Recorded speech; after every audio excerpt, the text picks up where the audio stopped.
Bismillahirrahmanirrahim. Assalamualaikum warahmatullahi wabarakatuh. Bapak Ibu yang sangat saya hormati, izinkan pada kesempatan kali ini saya membacakan persiapan sekolah penyelenggara implementasi kurikulum Merdeka.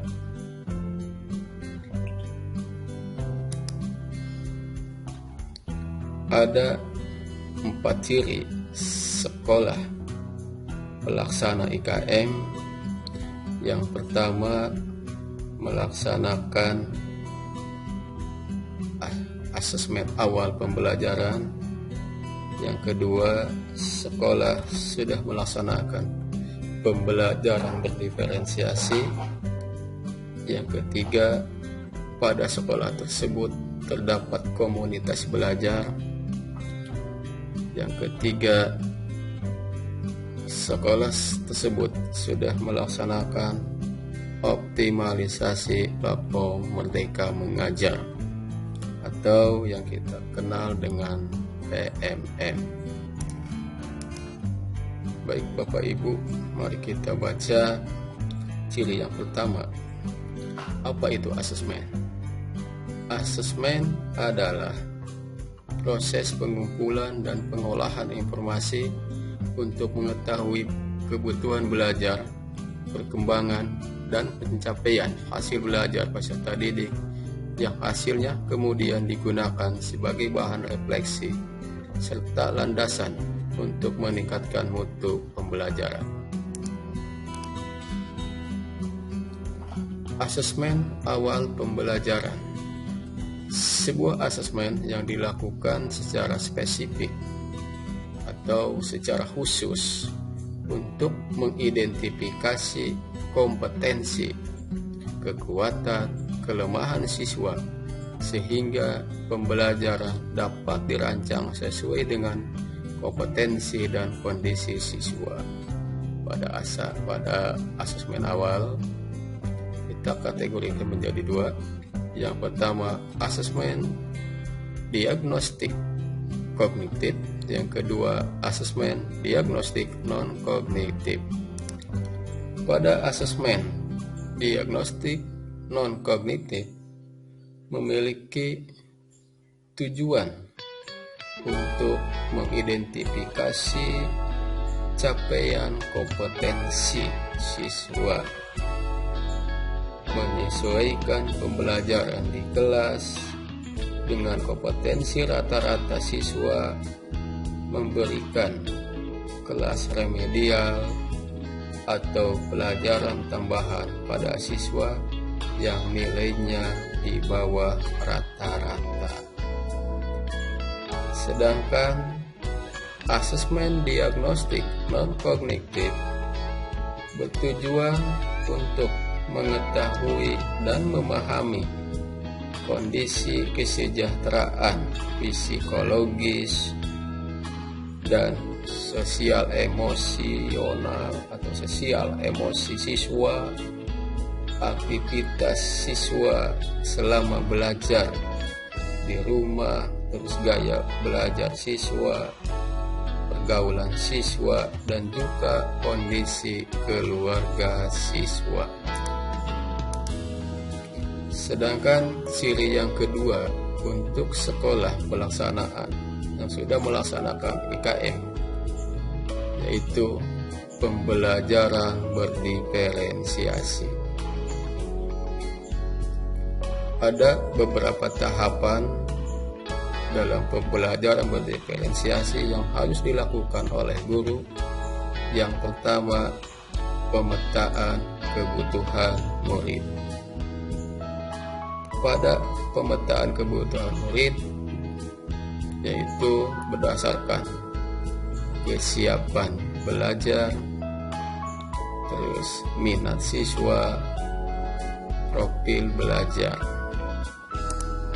Selanjutnya, kegiatan pembelajaran. Pada saat kegiatan pembelajaran, guru harus mengelompokkan siswa berdasarkan keinginan siswa atau kemampuan siswa pada saat menerima pembelajaran. Apakah siswa tersebut mampu dalam kelompok auditori atau yang kedua kelompok visual dan kelompok kinestetik. Kelompok auditori adalah kelompok peserta didik yang gaya belajarnya mendengar penjelasan guru atau teman.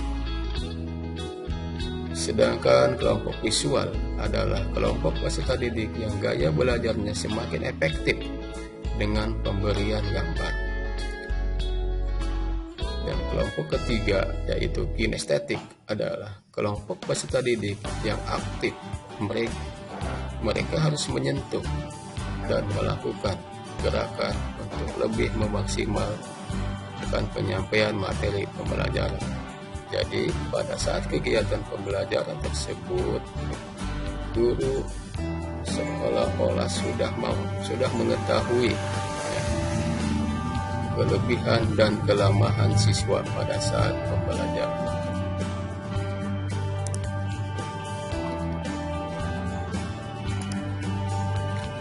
Ada 3 strategi pembelajaran berdiferensiasi. Yang pertama, pembelajaran berdiferensiasi konten.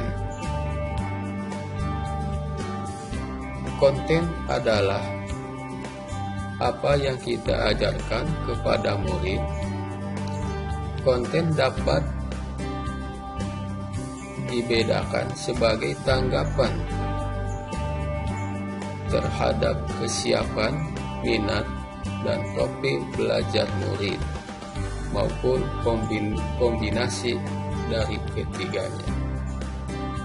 Berarti guru harus menyediakan bahan dan alat sesuai dengan kebutuhan belajar murid. Yang kedua, diferensiasi proses.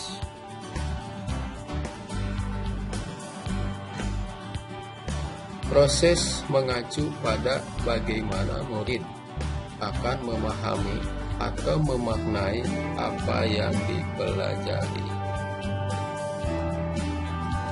Adapun proses dapat dilakukan dengan cara menggunakan kegiatan berjenjang atau mungkin juga menyediakan pertanyaan atau tantangan yang perlu diselesaikan oleh sudut-sudut minat, membuat agenda individual atau mungkin juga yang lainnya. Yang ketiga, pembelajaran berdiferensiasi produk. Produk adalah hasil pekerjaan atau wujud kerja yang harus ditunjukkan murid kepada kita. Contohnya karangan, pidato, rekaman, atau mungkin diagram, atau sesuatu yang ada wujudnya.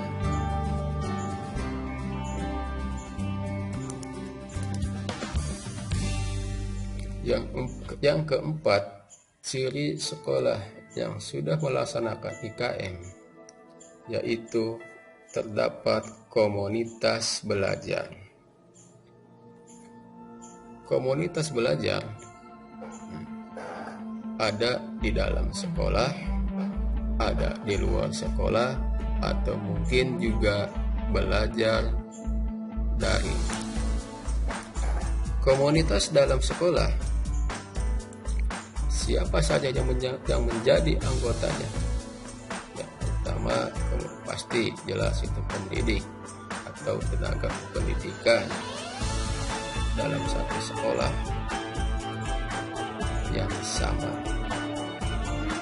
Yang kedua, mungkin juga harus ada penggeraknya, penggerak komunitas. Siapa yang jadi penggeraknya? Kepala sekolah, pengawas, atau guru yang disepakati oleh anggota. Yang kedua, komunitas luar sekolah. Adapun yang menjadi anggotanya guru, kepala sekolah, pengawas sekolah dalam satu gugus atau mungkin dalam satu kecamatan. Contohnya misalkan KKG atau K3S atau kemungkinan komunitas lain. Yang ketiga, komunitas belajar daring. Yang menjadi anggotanya guru, kepala sekolah, pengawas sekolah yang belajar bersama dalam sebuah platform daring bentuk seperti misalkan contohnya grup WA, dalam Telegram atau Facebook atau mungkin juga yang lain.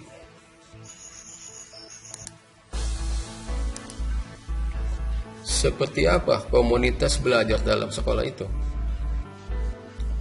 Komunitas belajar dalam sekolah atau KBS atau Professional Learning Community PLC adalah sekelompok pendidik dan tenaga kependidikan yang belajar bersama-sama dan berkolaborasi secara rutin dengan tujuan yang jelas dan terukur untuk meningkatkan kualitas pembelajaran sehingga berdampak pada hasil belajar peserta didik.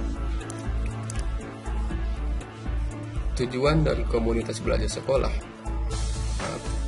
Tujuan komunitas belajar dalam sekolah pertama, meningkatkan kompetensi pendidik dan tenaga kependidikan.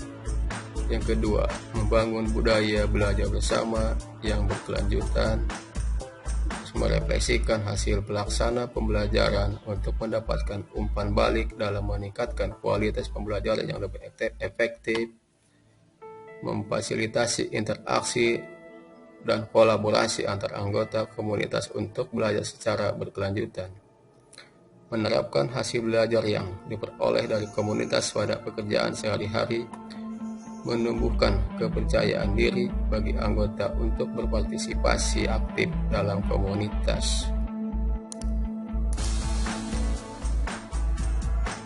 Komunitas belajar di dalam sekolah memastikan siklus berkelanjutan. Jadi kalau misalkan di dalam sekolah sudah terbentuk sebuah komunitas, maka yang terjadi adalah jelas pertama mengumpulkan bukti tingkat pembelajaran peserta didik, yang kedua mengembangkan strategi dan ide untuk membangun kekuatan dan mengatasi kelemahan dalam pembelajaran, yang ketiga mengimplementasikan strategi dan ide, dan yang keempat menganalisis dampak perubahan untuk menemukan apa yang efektif dan apa yang tidak. Mengapa yang menjadi alternatif komunitas belajar khususnya dalam sekolah bukan bimtek atau pelatihan? Yang pertama, membutuhkan biaya besar. Yang kedua, waktu yang belum tentu sesuai antara penyelenggara dan peserta. Yang ketiga, materi yang seragam padahal pihak PTK memiliki kebutuhan yang beragam. Yang keempat, beberapa bimtek atau pelatihan jarang didesain secara menyeluruh dan menjawab kebutuhan PTK. Yang ketiga, adanya selisih yang besar antara guru yang diberi bimtek atau pelatihan dan tidak karena terbentuknya perwakilan. Adapun ciri yang terakhir pada sekolah yang sudah menyelenggarakan implementasi kurikulum merdeka, yaitu optimalisasi platform merdeka mengajar atau yang lebih dikenal PMM. Adapun PMM dapat kita unduh kalau melalui HP. Kita masuk ke dalam Play Store. Di sini langsung kita cari PMM, maka kita kalau sudah kita install, banyak plafon atau banyak fitur-fitur di dalam PMM tersebut. Adapun pada fitur platform Merdeka Mengajar, ada belajar atau pelatihan mandiri, ada video inspirasi, ada mengajar atau perangkat ajar, dan ada asesmen murid. Mengapa harus platform? Setiap guru di seluruh Indonesia mendapat kesempatan untuk mengakses pelatihan yang sama dengan kualitas yang sama. Setiap guru di sekolah Indonesia dapat belajar sesuai dengan kebutuhan dan kecepatan masing-masing. Setiap guru di seluruh Indonesia dapat saling berbagi praktik baik dan saling menginspirasi di platform yang sama. Setiap guru di seluruh Indonesia dapat mengakses beragam perangkat ajar yang bisa dijadikan contoh atau langsung dipakai. Setiap guru di seluruh Indonesia memiliki kesempatan memperoleh dokumen terbaru. Adapun cara unduh untuk aplikasi Merdeka Mengajar untuk lewat Android ada di Google Play Store, atau mungkin juga cara akses melalui laman situs http://guru.kemdikbud.go.id. Bapak dan Ibu, cuma itu yang ingin saya sampaikan. Terima kasih. Wabillahi taufiq wal hidayah. Wassalamualaikum warahmatullahi wabarakatuh.